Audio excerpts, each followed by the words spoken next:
Hello, hello. Gracias. Bueno, okay, I think we will do this in English, no? So, I sure hope so. Por favor. so I think, another way of putting this, the theme of the panel is like, do you think, because I think it's like, this is a discussion we had for a long, long time, no? It's like, do we want Bitcoin to ossify? Do we want Bitcoin to stop changing? Or we think that Bitcoin should be ever evolving, no? And I think a little bit in our community we had like big discussions about this, the scaling wars back in 2017. Oh, we have our last panelist coming, so a big applause. Come here, please. So I think the whole discussion is about that, no? It's like, so the first question for each one of you would be your stance in this. It's like, do we think Bitcoin needs to keep ever evolving, and to which extent, or we think Bitcoin should ossify and stay as it is with little change, and why? Okay, so the question is, do I think Bitcoin should ossify, and why? And why? And if you think Bitcoin should keep evolving, to which extent? No, it's like, well, that's the point. It's like, how far you want Bitcoin to change? Right, yeah, I think this is a great question. I think the reality of ossification is that it's very hard to keep Bitcoin from changing, because the people who use Bitcoin are really, I think, the ones who decide how Bitcoin gets used. A really great example of this would be, the Ordinals project that came out last year? Last year. That was, I think, a completely new way of using Bitcoin. And while the underlying layer and the protocol itself didn't change, the way that people use Bitcoin changed. Another really great example would be, using op return to put data in that then is merge mined into something like rootstock, for example. Bitcoin didn't have to change to make that possible, but people built something on top of Bitcoin that kind of changed maybe what it was used for, or how people are consuming it. So I think that, whether I think that Bitcoin shouldn't change or should change is kind of irrelevant, because people are going to find new ways to use Bitcoin's data storage, etc. And those will always have new use cases and new people that come in to use Bitcoin in the way that they make sense to them and that they can pay for. Thank you. Thank you very much. I mean, I'll limit my answer specifically to Bitcoin consensus changes, because certainly I can't stop people from building new things on top of Bitcoin, and I agree with Lisa on that. But, Bitcoin cannot fully ossify in the long run, because, I mean, as an example, in the year 2136 or something, Bitcoin literally ceases to exist because the 32-bit time field in the block header rolls over and it just doesn't work anymore. So certainly there are things where Bitcoin will have to change to enable it to continue to work properly. There's a decent chance there are other consensus issues that we just do not know about. There's a proposal called kind of the Great Consensus Cleanup to go fix a bunch of remaining issues with exactly how scripting works, and something called the time warp attack, for instance. But I'd say the general thrust of ossification is certainly, in the ideal world, Bitcoin would be good enough it doesn't need to change. So I'd kind of call ossification some way a goal, but we have to be very careful with that goal, because Bitcoin ultimately needs to work for what we want it to do. I personally am responsible for a soft fork change to Bitcoin, check lock time verify. And it plays a small part in making Lightning channels work. Without check lock time verify, well, you might be able to hack a way to make Lightning channels work, but it wouldn't be as nice. And there's other features like check sequence verify that were essential for Lightning. So as long as you want things to change, well, you might want some movement. But certainly, you don't change things willy-nilly just because someone has a whim. So in a way, what you're saying is you are in favor. I mean, you both agree, how people use Bitcoin is something out of our control, so people will find new creative ways of using Bitcoin, extending Bitcoin as it is. But you say also Bitcoin should be able to change in the face of threats, like existential threats or big problems, or in the case of optimizations that will improve the efficiency of Bitcoin, but wouldn't change the core nature of it. There's a balance to be had, and no one's going to agree on the exact nature of it, but certainly the example of the 2136 bug says that yes, change will be needed sometimes. Perfect. Luna, your take on it? Peter said everything I wanted to say. Great consensus cleanup and the bug of 2106.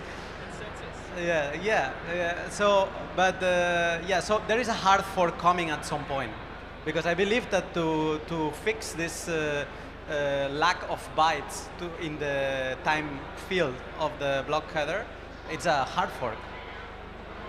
So the technicality of that's a very weird example, because Bitcoin as we know it after that date ceases to exist.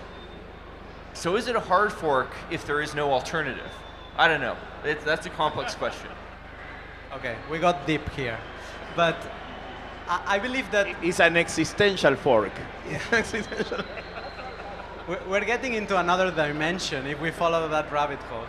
But I would say that I believe that after the block size war and also after what happened with ordinals, I think that the requirements to change Bitcoin changed completely. They are more demanding. Before, I believe that there was a soft fork 2015. I don't remember, it was check sequence verify, or there was another, or yeah. But it was 2015 one, 2016 one, 2017 another one, and since then we had only Taproot. And I believe that this is showing that the process is slowing. We're also more people, and if we are open about who can use Bitcoin, it's normal that new actors will join, MicroStrategy now, nation states, and everybody's gonna say what they would like Bitcoin to look like. And I believe that when you have more people, you're tending to ossification, because there will be not agreement, or to forks. So I believe that, as Peter was saying, is ossification maybe it's not even the objective, is what we will have, because there will be no way to get an agreement between all the actors. So in a way, Bitcoin, the bigger Bitcoin gets, the more decentralized Bitcoin gets, the more reactionary it gets to change. Even if we don't want to, that's the nature of Bitcoin, no? It's like so. Yeah, I like that. And later, I would love to talk about that, because the nature of Bitcoin evolution, it's we can discuss that later. But your take, Matt. I mean, I think it's the wrong way to look at it, right? I think Bitcoin is one of the few things in this world, particularly in the digital world, that is incredibly hard to change by default. And that is the key to the whole value prop of Bitcoin, because if you can change it incredibly easily, then you can change it for the worse. And pretty much all of our digital foundations that the society is built on can be changed extremely easily. And that's why it's hard for people to grok and understand, this key value prop of Bitcoin, because it's so different than everything else, but that's the core of the whole thing. So I don't think we really should be asking whether or not we should change. I mean, I think most people agree that for certain reasons, we will have different evolutions of Bitcoin throughout the years, but we should be asking ourselves, why do not enough people appreciate how hard it is to change Bitcoin? It's not a negative, it's a positive. Nice, excellent. So it's interesting, because the question of the panel, if it's Bitcoin is well designed to last, no? But the question is like, Bitcoin is not designed to last, but it's designed to change very difficultly, with high level of difficulty, because in a way it has an anarchic way of evolving, no? It's like, how it works is like somebody proposes change to Bitcoin, but you need the miners, you need the full nodes, you need everybody to agree, and they do it in a uncoordinated way. They don't do it. So, Peter, I think you want to say something. It's complex, because it depends on the sort of change. Hard fork changes require a lot more agreement than soft fork changes, and certain types of soft forks require less agreement than others. And an example of this is that 2136 issue, where the technical thing that needs to change is in the header. Every single piece of Bitcoin software that remotely tries to validate a transaction winds up going through the header. So if you change something in there, everything needs to know about it. Now on the plus side, we've got a long time to figure this out. That I'm not very worried about. We'll figure that one out. It's not really a big deal. But it is a very difficult thing to change in a way that we don't agree with. Now in this case, it's easy to get agreement because, do we want Bitcoin to exist or not?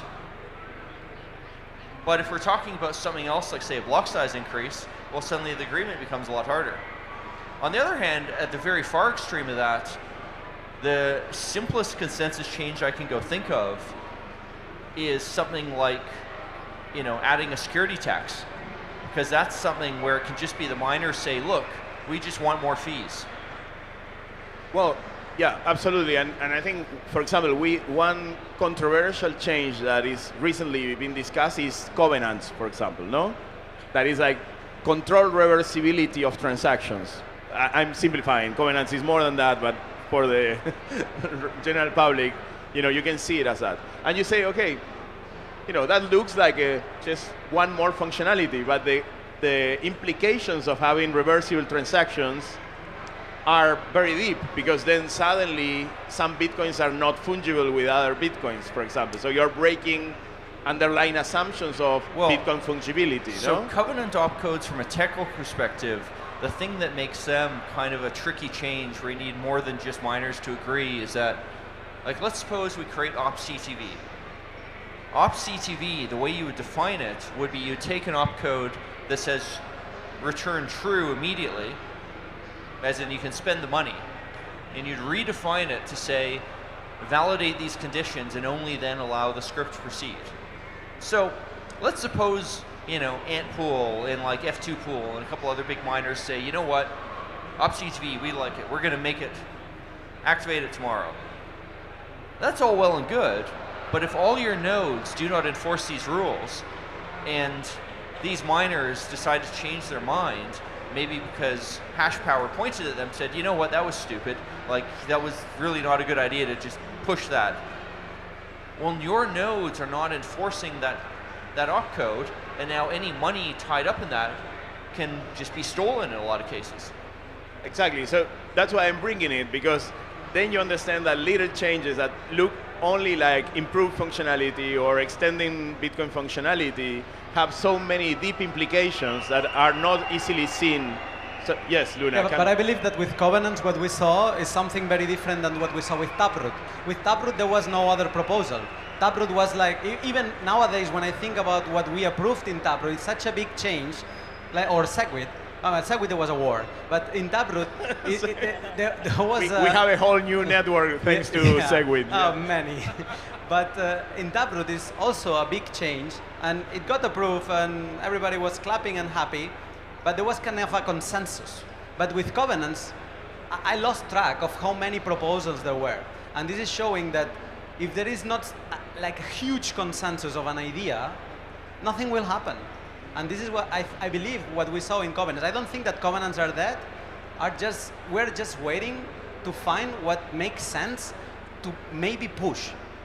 And we'll see. It's still there, but it's a great example of how when you have many options, that will not happen. And I will take you to the dark side. And so why don't we have a voting system? Why don't we turn Bitcoin into a democracy for upgrades? So when we have hard forks, we allow everybody to sign their transaction saying, yes, let's go for it. But democracy is a shitcoin. So why? No. But I mean, let's say we have the problem of a hard fork. No, with a hard fork, you know what miners want because they vote with their hashing power, or at least they acknowledge they are ready and willing, because the voting word is not nice, but signaling. Exactly. They signal their willingness and readiness to upgrade. But then the full nodes basically upgrade the software. That's how they signal they are ready and willing to upgrade. But you have the transaction, the economic actors, the ones creating the economy, the ones transacting, and the ones, if you want, the ones holding the. So I need to go push back on one thing you said Yes. there, which is you said that full nodes upgrade and signal. And from a technical perspective, they do not do that. And the reason is that there's no way to know what full nodes are really out there. I agree. Like, You know afterwards. If I run a full node, how do you know that I'm actually running a full node? How do you know that represents full node? I mean, there's a full node in this backpack. And well, it's just sitting in a backpack on a laptop, and you have no idea it exists. Well, you can say that full nodes veto new changes because they don't broadcast the new changes. So I mean, it's more than signaling. You are right. It's not true signaling. either. Yeah. Because veto power isn't a thing. I hate to say it, Luke Jr. is wrong on this. No matter how many Bitcoin NOTs nodes you run, you cannot veto people who want to do transactions that No, are filtered but you by can. them. I mean, the user activated was Well, was an attempt to give full nodes the power to stop But it's something not what from it happening. did, though. That was actually about economics. So again, if you do a UASF in the node in my backpack, all that it means is that node in my backpack rejected some blocks. That's it. Yeah. That is utterly meaningless to any of you. On the other hand, if I am doing a transaction with you and I say I don't like the color of your Bitcoin, it activated the thing I don't like or vice versa, then that has an issue. Then my node is meaningful. But this goes more in favor of my proposal of turning Bitcoin into a democracy. It's like, why don't we allow people, the actors that are not represented by hashing power, to signal what they want? Well, the only sane way to do that is to have some kind of voting by people signing coins. And there's a lot of reasons why people don't like it. Unspent coins, like the metrics we were using. Well, there's a lot of reasons why people don't like that. And one reason is a lot of coins, there is no way to go sign for them. A lot of people have coins tied up in ways where they can't go and vote. But letting aside because here we are trying to think of hypothetical environments, no? So if we created a voting signaling system for coin holders, for transaction issuers, what would be the implications? Are you in favor of going that route? For example, for hard forks, are you against? Why? Because what I want is your thinking behind it. I think the main thing is we don't want a system that formalizes change in, so equivalent to this is kind of like voting on your constitution. Yeah, you probably want in theory a way to go change it once in a while in extreme situations. But do you really want the rules of the system changing frequently? And we've bought into Bitcoin because it's this very predictable system that doesn't really change much. I would be inclined to reject a proposal to voting because I bought into a system that doesn't change much. Now, there may be an extreme situation where I'd have to say, yeah, you know what, that was all well and good, but we still got to do a vote anyway because this is really important. But in general, there's a reason why we don't want to do this, because we'd much rather just say, hey, change should be slow and have very broad agreements. I would disagree that Bitcoin's not already a democracy, because I think what you guys are proposing, so Bitcoin currently works, and that there's kind of this, I would say, democracy by luck, and the number of votes you get is the number of hash rate that you have pointed at the Bitcoin blockchain. And if you want to participate in what the consensus is and what the rules are, plug in some miners and start contributing to hash rate and competing for the next block, because that's the only way that you're going to get your voice heard, if that's so to speak. And so, who writes the chain is the one who decides for that block, what in particular, what that vote is. When we have proposals, etc., the miners are the ones who signal. And if you want to be more than just a coin holder and you want to participate in this mining consensus, well, you're going to need to allocate some capital towards that. And maybe it's as simple as running something like a bidax that's a very small thing, and maybe you'll find a block every 1,000 years, in which case your vote gets registered every 1,000 years, because that's what you can afford. Or maybe you're able to secure enough energy in miners such that you can participate in the lottery to win the next block every 10 minutes or something. But I think that, Bitcoin does have a system for deciding what the next block or what the consensus is going to look like. It just so happens that it's not the people who have the right to sign for the coins. And so we could change it so that the people who have the right to sign for coins, suddenly that matters for something, but that would be completely different. And I don't know, I'm not sure what the value of that change would be.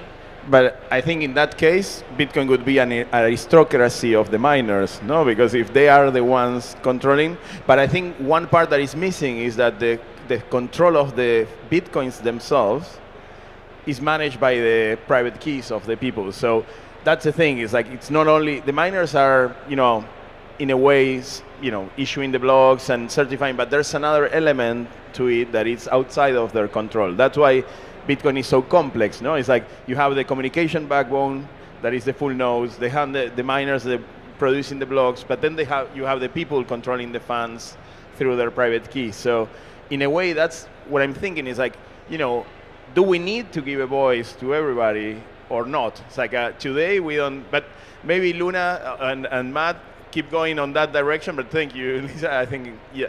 So I mean, I agree with Peter in this idea of formalizing a change process in itself is an attack vector on Bitcoin. The thing here is, I want to reverse the question one more time. Is Bitcoin is one of the few foundations in our society that is not overly controlled by rich people. Like if you want that, you can go use Ethereum or you can go use the dollar. Bitcoin provides the alternative where the little guy has a seat at the table and it can't be pushed around. Luna? I believe that in your question there is a flaw that we will run into the identity problem. If you want to do a democracy, like how do we identify a person? And this is a problem that many shitcoins have been trying to solve, and the identity problem is not fixable. It's not easy. It's like, again, like voting with nodes. We agreed that there is no voting with nodes, but also I can have 10 nodes. So it's very hard to solve this, like how do you fix basically the identity problem in digital realm? It's not solved. Because you are exposed to civil attacks, no? Basically. Sorry? Yeah, you are exposed to civil attacks. No, unless you have then a centralized authority who is certifying who you are. I mean, in one sense, Bitcoin solved the identity problem in a very simple way of just saying, yeah, identity is related to how much hash power you have. In a different sense, Bitcoin solved the identity problem very simply by saying it's how much coins you have. Now, I think the way Bitcoin works in practice politically is, it's like many governments where there's multiple levels. In most governments, you do not have one single group of congressmen or equivalent who can by themselves pass legislation. They go write a law, some things kind of get signed off on, then it tends to go up to another party, another part of government to then go for approval. It tends off to go to yet another part of a government who can veto it. And that's kind of like what Bitcoin is. I mean, Bitcoin miners, they can propose things in blocks, but the blocks have to go follow rules. And the rules are enforced by nodes, which ultimately comes down to economic power. But part of that economic power, because it's kind of fuzzy, the economic power, it's not really clear who really has that power, which serves to discourage changes that don't have wide consensus. And that seems to be what makes everyone happy, having wide consensus. I mean, Taproot's actually an interesting example of this, because, these days Taproot kind of gets a bit of a bad name due to how ordinals, inscriptions use it. Inscriptions using Taproot has nothing to do with Taproot. It's just inscriptions use script. Taproot happens to be the efficient way to use script, but it's not actually, in that sense, any significant than SegWit. I mean, I have a script I published many years ago, pre-SegWit even, that just publishes arbitrary text to the Bitcoin blockchain. And people use that script to upload megabytes and megabytes of text, whole books, like IRC logs, all kinds of fun stuff, just because they could. Taproot didn't change that, but Taproot did get extremely wide consensus because the way that Taproot changes scripts is just so obvious that we all kind of agreed, well, shit, yeah, we should have done that. I mean, so I will recap because it's so many concepts, and also so basically we are coming to the conclusion that change management in Bitcoin is kind of anarchic, but also it's multi-layered, no? Because it's, people proposing new software, then miners getting it, then full nodes getting it, then economic actors also implementing this in their systems. That's why Segwit took a long time until it was even been a big economic, improvement in terms of transaction fees. Segwit took a while to get adopted, and actually some situations force that. No, it's like when the congestion of the network got to a certain point, then economic actors say, okay, this is about time I get Segwit, because otherwise my transactions are going to the roof. And in a way, you were mentioning ordinals, or it's like also have been pushing improvements and in how people use Bitcoin, which go all the way back to the beginning. That crowd no? want OpCat because they want to go do things that few other people want to do, that OpCat enables.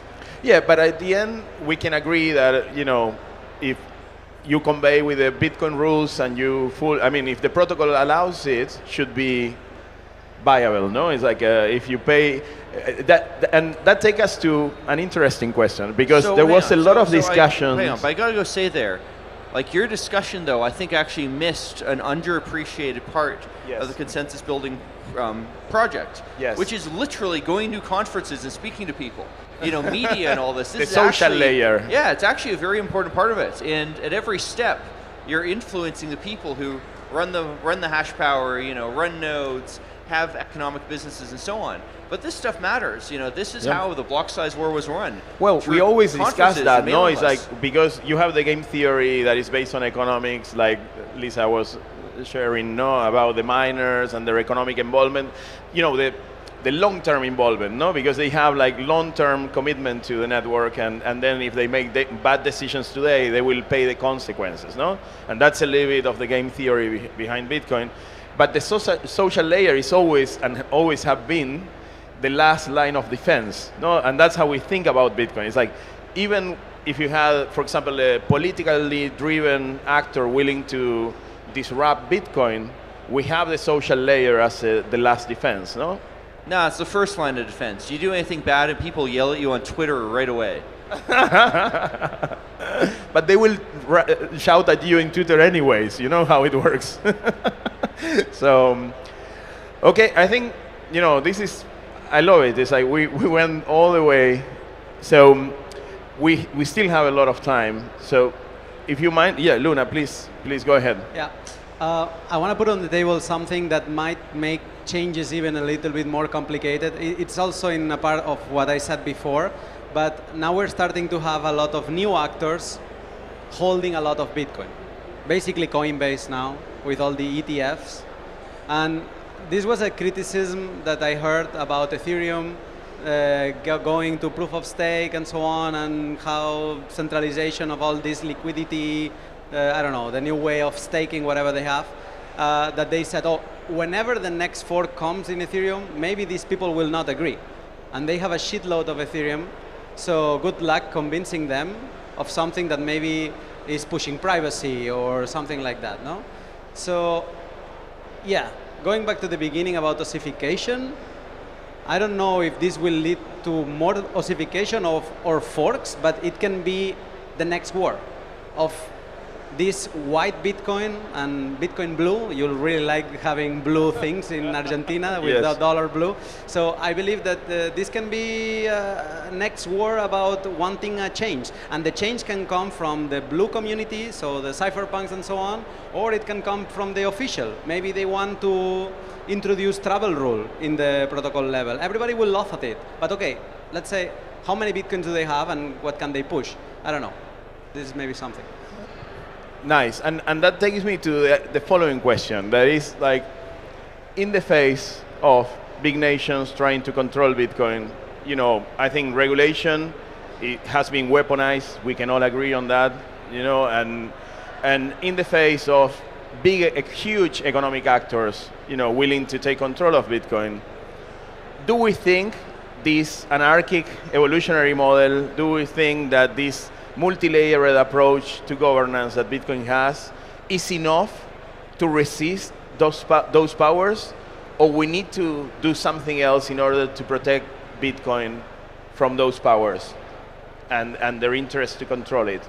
Lisa? The powers, just so I'm clear, the powers you're referring to are like people that own a lot of coins? It can be big economic powers, like what Luna was saying, yeah, I don't want Bitcoin to change because it's good as it is, and if it changes, I will lose part of my drive, my advantage. Or it can be political powers that they see Bitcoin as a threat. I mean, I don't know, I don't want to name one particular power in the world, but it's like whether it's China protecting the renminbi or the US protecting the dollar, that will see Bitcoin as a threat because it's a reserve currency that is like neutral, global, so they will see it as a tool that, to erode their power, no? So it doesn't matter what are their intents, but is Bitcoin strong enough in their governance, in their change management to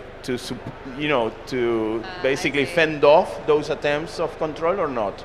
I think Peter was mentioning earlier the social layer, right? I have a lot of confidence in the amount of hash power on the network and how decentralized it is in terms of like footprint. The number of people that are mining is like how international it is, different sources of power that are being pointed at it. I feel like Bitcoin's been distributed across like enough people, like there's enough key holders, etc., and people spent a lot of time building protocols such that they can get around like internet blockades and that sort of thing. So I feel like Bitcoin at like an infrastructure layer, while there's probably improvements to be made, is at a pretty, I would say, defensible spot from a lot of attacks that might come from nation states, etc. I mean, for example, we have like nation states that are mining Bitcoin, right? So there's like already some that are putting their resources to contributing to securing the network, right? I think the place that is always going to be difficult and is something that we're always going to have to stay vigilant around is going to be at the social layer, right? And maybe that's not necessarily from like someone who wishes Bitcoin harm specifically, but maybe they're not thinking necessarily about the long-term impacts that the changes that they want will have on Bitcoin. They're more focused on what it's going to enable them to build or the fact that it'll let them leave their mark on Bitcoin. So I think that, building, like figuring out how to change Bitcoin and where to go next in terms of protocol and what changes we should be considering, I think that it is, there is that social layer of us as a group, both as developers and key holders and miners, etc., to figure out, what do we value in Bitcoin over the long term? What do we value that project enabling for us as individuals and peer-to-peer actors? And how are we taking those values and writing them into the code and the tools and the infrastructure that we use over such that like this project can endure and continue to endure for like the next, 1,000, 100 years. But so we are good enough to fend off the big powers that might want to steer Bitcoin in one direction or control Bitcoin? Yes. Okay.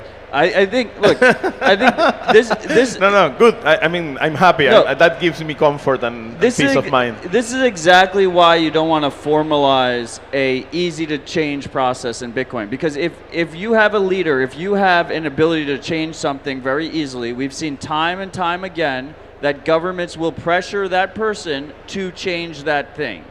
Bitcoin intentionally has no leaders. Satoshi decided to walk away from the project to cement that fact out there. But it was Satoshi designed came in that back. regard. Michael Saylor does not control Bitcoin. BlackRock does not control Bitcoin. Nobody controls Bitcoin. They will never control Bitcoin. And the last piece I would say here is the one element we haven't mentioned is that anyone can fork Bitcoin if they want to fork Bitcoin. But you don't have to go along with it. And so I would say to the governments, if they want to create a centrally controlled Bitcoin, they should just go ahead and fucking fork the thing and see what happens. I like that. So they can create panoptic Bitcoin, no? Panoptic Bitcoin. That would be. Would you use it, Peter, or? I mean, the problem with that kind of attitude is governments don't give a damn about creating their own thing. They want to control your thing, and the way they'll do that. I mean, first of all, let's say hypothetically that Bitcoin did have a Satoshi. He might have even been in an HBO documentary. And I think it should be in an HBO documentary if we had Satoshi. No, it's the right place to put it. You can have all Yeah. the Satoshis Exactly. in an HBO documentary. You know, they let anyone go and talk to a camera there. But if you did, obviously you'd have a central point of failure there. And we've done a good job at getting rid of certain types of central points of failure. But that's not to say government can't still attack it. In fact, you brought up the travel rule, which I think is a really interesting example of this. Because you probably haven't heard of the travel rule, but roughly speaking, it says in financial transactions, you are supposed to go provide the source of the funds, and that information is supposed to travel with the financial transaction. And the way governments would like that to apply to Bitcoin is basically if I receive money, I should be able to go follow it backwards as far as I want, wherever the hell the money came from, and why it moved and so on. Now, they'll go tell you maybe they want something a little different, but that's roughly speaking what they really want. You do not need a protocol change to implement the travel rule on Bitcoin. You don't. You can just add it to extra data that wallets pass around voluntarily. Well, gradually it becomes less voluntary. Gradually, more people have to follow the travel rule. And of course, at some point, it becomes infeasible to use Bitcoin without invoking the travel rule.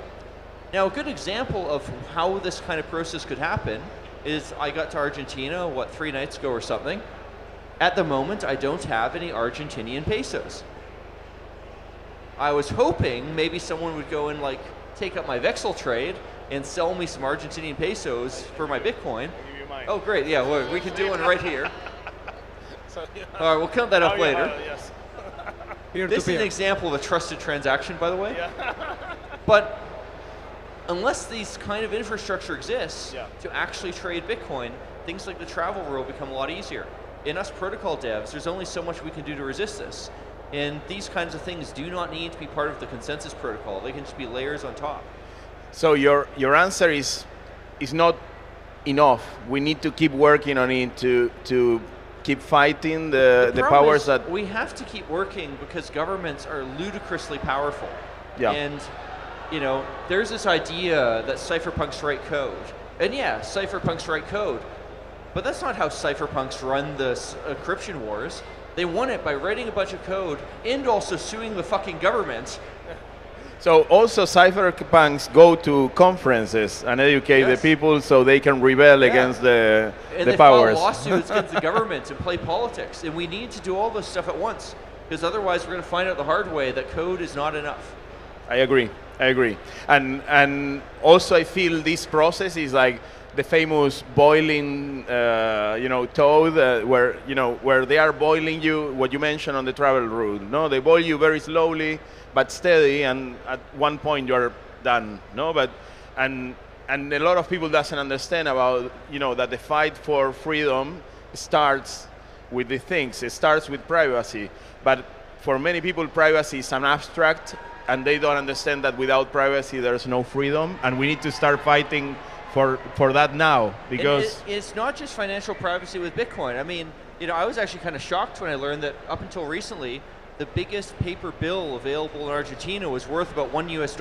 Yeah. I mean, right there, you've given away a whole level of financial freedoms by not having physical cash that actually works. Absolutely. Luna, are we ready to stand the pressure of the big powers of the world trying to take over Bitcoin, or what do you feel? I don't think there is an answer to that fully.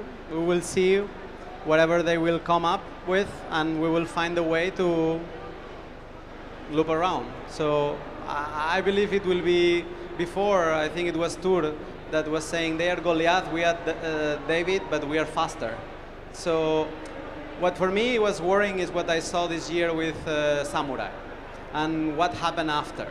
They jailed them, and then you start to see a domino effect with other companies that were not related with Samurai. Phoenix, I believe, left the United States, other companies the same. Wasabi Wallet coordinator closed.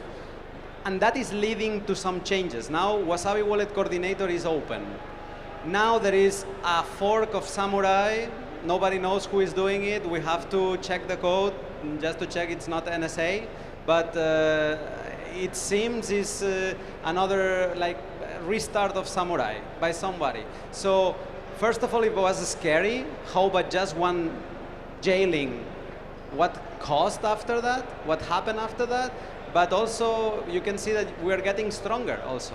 So I believe it's going to be this game constantly. They will fight, we will be surprised, we will react, then they will fight again.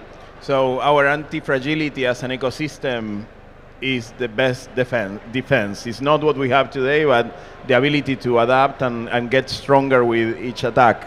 That would be the answer? You can anti-fragile your way all the way to failure, though. And I think this is actually a good example where there's a risk there.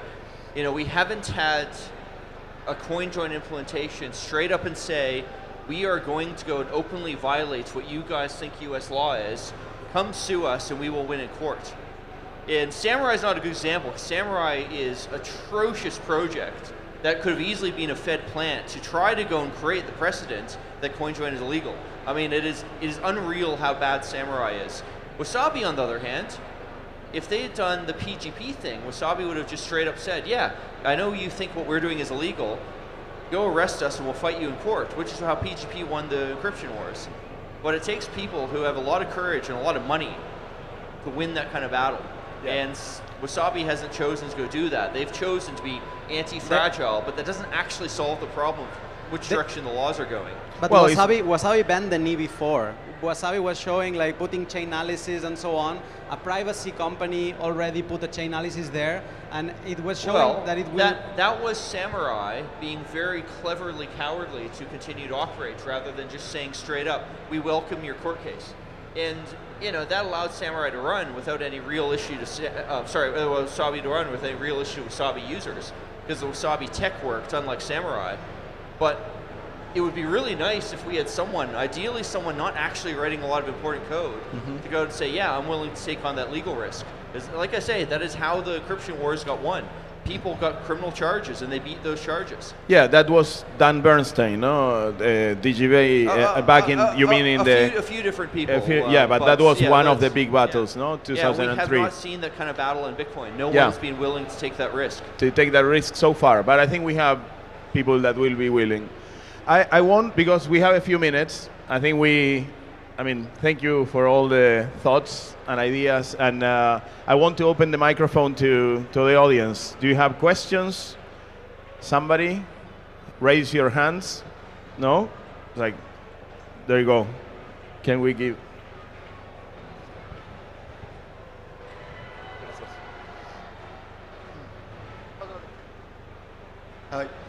You mentioned the 2136 issue.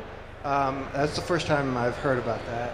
Could you expand on that a little more and what you think the best solution to fix that would be? Sorry, say again, the what? 2136, yeah. So 2136 is kind of funny because in Bitcoin blocks, there is a field called end time, and that is supposed to be the time the block was created. Well, the size of that field is 32 bytes, which means it can count from 0 to the power of 32, about 4 billion. And 4 billion seconds from the start point, like 1970 or whatever it is, ends in 2136. And it's as simple as that. After 2136, how do you represent the block time in 32 bytes? You just can't. Had Satoshi picked 64 bytes, we wouldn't have a problem. But 32 is just small enough. 32 bits is just small enough you run out. Yeah, 4 bytes, 32 bits, as opposed to, all the other stuff that's 32 bytes and 256 bits. Yeah. This is actually an interesting problem. I know I have like 2 seconds. This is a problem that got me into Bitcoin, because I was reading Mastering Bitcoin and realized that it was too small, and that's what kind of got me down the rabbit hole of emailing core devs to like figure out how to solve it. I spent a little bit of time looking into it, and it's not very easy to fix. You can't like just roll it over. I'm not a developer. Yeah. So what I'm gonna say is probably a retard thing, but as Bitcoin was invented in 2009, couldn't we go back to 0? And then get some more years expansion to not overlap? So this is what, so I emailed Rusty Russell about this, and he put me in touch with Peter Willa, and Peter Willa had the exact same suggestion. He's like, why don't you just roll it over? The reason you can't roll it over is because of the way that the lock time is implemented. Because if you go beneath a certain like date in the 80s, it counts it as like the block height versus the timestamp. So like there's more things you'd have. It's not as simple as that. It would cause. Maybe it could be a SegWit version that ignores that. I mean, maybe the thing I would say to that is, yes, you can implement a fix that, you know, your idea isn't a bad one. I mean, that's an interesting point too, but there are ways we can fix it. But the bigger issue is just, it has to be a fix. Like, there isn't no backwards compatible way to change the meaning of this. You know, with existing code, after this point in time, blocks simply cannot be created, and that's that. I have a question from a new person in the audience. He's getting to know Bitcoin for the first time. And so please, what's your name? Tell us your name. Rodolfo del Colegio Martínez. When I decided to add this panel, yes, I was thinking, and I decided to add Peter to the panel, yes, I was thinking of an old debate related to the long tail emission, yes? I was thinking about, will we ever change the 21 million strong number that creates the trust around Bitcoin? I mean, is this something that will we be able to keep, or do you think that we need to change this in the long run? Before you answer, it's like, please explain what is the long tail emission, so everyone, or maybe Luna, if you know about the concept. Or Come on, Peter is okay, here. we All right. So, Bitcoin at the beginning, you create 50 Bitcoin per block. Every 4 years, it's not exactly 4 years, but it's roughly 4 years, you divide that in half. Eventually, you divide it in half enough, and the amount of new Bitcoin being created, thus rewarding miners to create new blocks, is insignificant. And there's a lot of technical reasons why this is potentially a really big problem, because you want miners to always have a reason to create the next block. If they don't always have a reason to create the next block, really weird stuff can happen where they can have a reason to reorganize the blockchain and try to collect fees from earlier, and all kinds of issues around there. But, you know, the meme 21 million, I mean, you got to understand, inflation is just a tax. Inflation means that I have 1 Bitcoin, and in the future, I have the equivalent of less than 1 Bitcoin because there's more Bitcoin out there. But if we decide that miners need to get paid, and there's always going to be a reward to get more Bitcoin, or sorry, to get more blocks, the other way we can do this is just with a tax. You can say, hey, if you have 1 Bitcoin, when you spend it in 1 year, there's a certain amount you have to go pay off to miners based on the value. Because currently, if I go spend, you know, 100,000 Bitcoin that have been in existence for 10 years, I don't have to pay anything. I have to pay whatever the sufficient transaction fee is enough to get into the next block. All of that security I've had from all those years of mining, I do not have to go pay for. So you have been squatting for security in a way, no? Because well, I haven't, because Bitcoin has an inflationary mining tax. Yeah. In reality, I haven't been squatting, because currently, Bitcoin's supply inflates by like 0.5% per year. But I can get the exact same thing economically in the future by just saying, okay, you're just going to go pay that, you know, 0.5% per year to secure your coins. It's the same thing. Whether or not the number is 21 million or not, it doesn't actually matter. So the proposal of long tail issuance is basically that we will keep issuing some Bitcoins so the miners have that incentive, additional subsidy. There are different ways to achieve the same thing. If I were Satoshi, I would have gone and made it 50 Bitcoins per block forever. Unfortunately, I'm not, or at least I don't, or at least I screwed up when I created it, one or the other. But you know, Monero does this. Monero creates a certain amount of Monero every block forever, and that's something they agreed to do because they wanted to make sure miners got paid. And the amount of Monero created every day is less than the inflation rate on Bitcoin.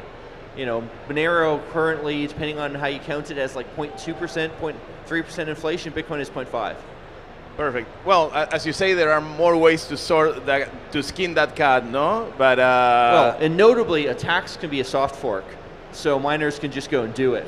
Yeah. You know, that's not a type of soft fork that we can easily stop happening. No, I know, but yeah, and there are other ways. For example, you can do income smoothing, something we have in Rootstock that is like, instead of rewarding with the fees in the same block, you accumulate on a pot and you distribute them over time. So they have some predictability that every block will have future income, for example. I mean, no? I'm not going to agree that that idea works, but yeah, maybe there are other things you could do. But, okay, yes.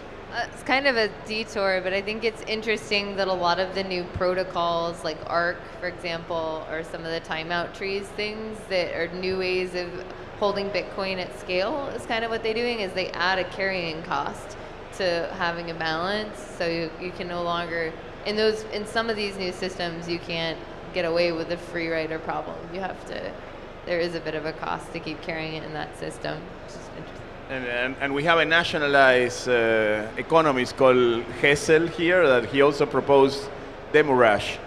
That is a concept of oxidation, you know, which in a way people holding, but that goes against the concept of our money, no? That's the problem. I want to push back a little bit on the idea that holding is a free rider problem, because if you hold Bitcoin, and then you realize that Bitcoin, no matter what, you're paying 2 transaction fees. You're always paying at least 2 transaction fees. You're paying the transaction fee to receive it in the first place, and you're paying the transaction fee to send it. I can move $10 billion worth of Bitcoin for 30 cents right now. So yeah, that is a trivial amount of money But- compared but- to the security I got from But I miners. mean, I think you do agree that long term, I mean, first of all, I don't think we'll ever see a block size increase, and I think long term we'll end up in a situation where there will be a sustained high fee environment. I don't agree. You don't And think so? also, So you even think if- mempools will always clear? Even if there's a sustained high fee environment, that doesn't solve the problem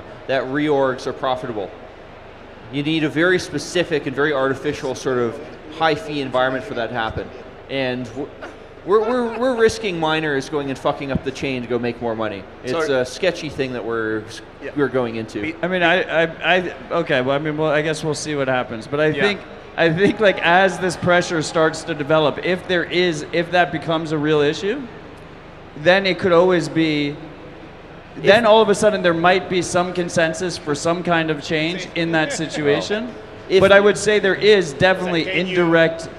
There's an indirect negative effect for a large miner to be doing constant reorgs on the chain that you can't necessarily people measure argue in a that about theoretical example. inscriptions. People say there's a negative effect for allowing inscriptions in, yet they do it anyway. Guys, I think, you know, Matt, you're doing a targeted comment. I mean, the question Matt wants to know is like, would you move 1.1 million Bitcoins or?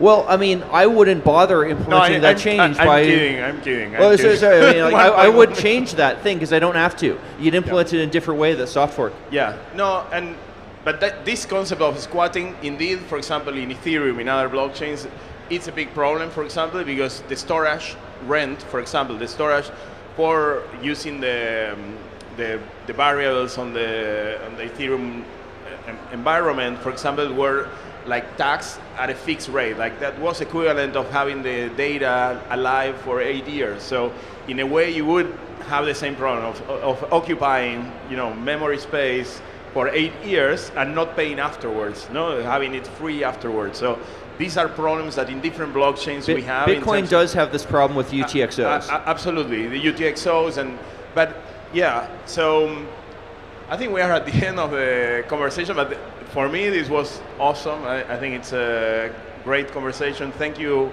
very much. I will let you one last phrase for the audience to inspire our new cyberpunks in the audience. I think what Peter was saying about showing up at conferences is a really important one. So thanks for everyone for showing up and attending and listening to this debate. I'm going to encourage, I run conferences for Bitcoin developers. We're doing one in Brazil in February. It's called Bitcoin++, and I'd love to see more of you there. We're going to be working on leveling people up in their hacking skills and helping other people get better at building stuff on Bitcoin. Thank you, Lisa. Amazing. I'll just say her conferences are cool. I've been to a bunch. Amazing. We were talking about hodling. I would say that it's important to spendle, and that's the only way to use Bitcoin, is the only way to get to see what use cases can be made better, and that leads to build. And yeah, that's where we will see what we can change in Bitcoin if we want to change something, or maybe it will ossify and Bitcoin is already a success. So we can be happy with that. I just wanted to thank you guys and thank you guys for this great conversation. It was awesome. Cheers. Thank you, Matt. And please, a big applause for all of them. This is amazing panel.